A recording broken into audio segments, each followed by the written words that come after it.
Hi everyone, I'm Paige Abbott and this is your weekly recovery message. Today I'm going to be talking about part 2 of the 4-part relationship series, and this week the relationship style that I wanted to talk about was this one. So last week I had showed you the 2 completely autonomous or independent circles, which I was talking about as the avoidant relational type. This week I'm talking about enmeshment. So enmeshment is where, as you can see, the 2 circles, one circle representing self, the other circle representing other, become merged. And just for the purposes of description, I've provided a little bit of separation with these circles. So there is some space in between self and other, but with complete enmeshment, you can almost imagine just a single circle where the self completely becomes lost to the other.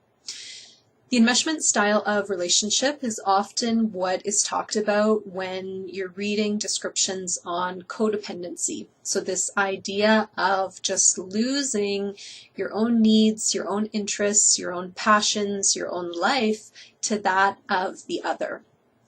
In terms of addiction involving relationships, that doesn't just involve codependency or enmeshment. It can also involve the total autonomous or avoidance style that we talked about last week. So both of these relationship styles are actually indicative and representative of potentially addiction involving relationships. It doesn't just have to be codependency.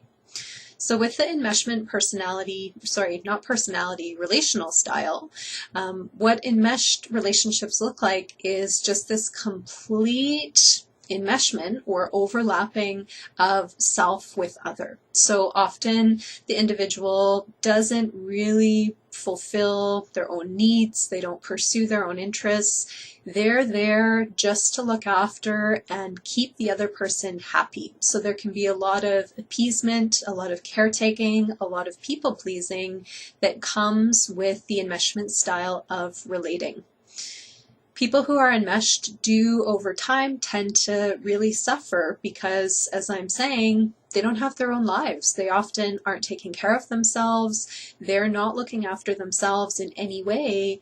They've lived out their lives trying to serve other people, whether that's one person or multiple people in their lives. And this creates some sense of burnout at some point, where people may feel very resentful, very used, very manipulated, taken advantage of. And this often will happen with the enmeshment style of relating, because that person is just there to be used, be taken advantage of, and people pick up on that. And that creates a vulnerability for the enmeshment style to have a lot of toxicity and a lot of dysfunction within it. So moving away from enmeshment can be very challenging, but it often isn't until the person is starting to experience those feelings of resentment, complete frustration, they're exhausted, they may be physically ill or unwell, that they're finally able to see the need for boundaries, the need for some pulling away, finding their own passions, their own interests, living their own life, doing the things that they need to do, even if they do come into conflict with what others in their lives need or are looking for, and just embracing self-care. So if you are part of this relational style and you know that you have some enmeshment relationships in your life, the challenge for you will be to start backing away and creating your own space, your own life, and reclaiming your own sense of self. So moving away from living someone else's life and living for them to living for you.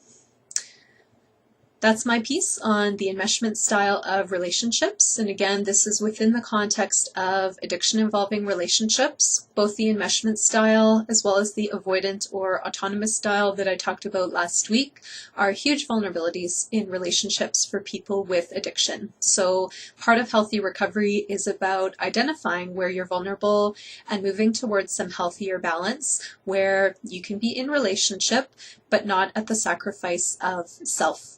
So I wish you the best in your ongoing journey of recovery for the week, and I'll talk to you next week. Bye for now.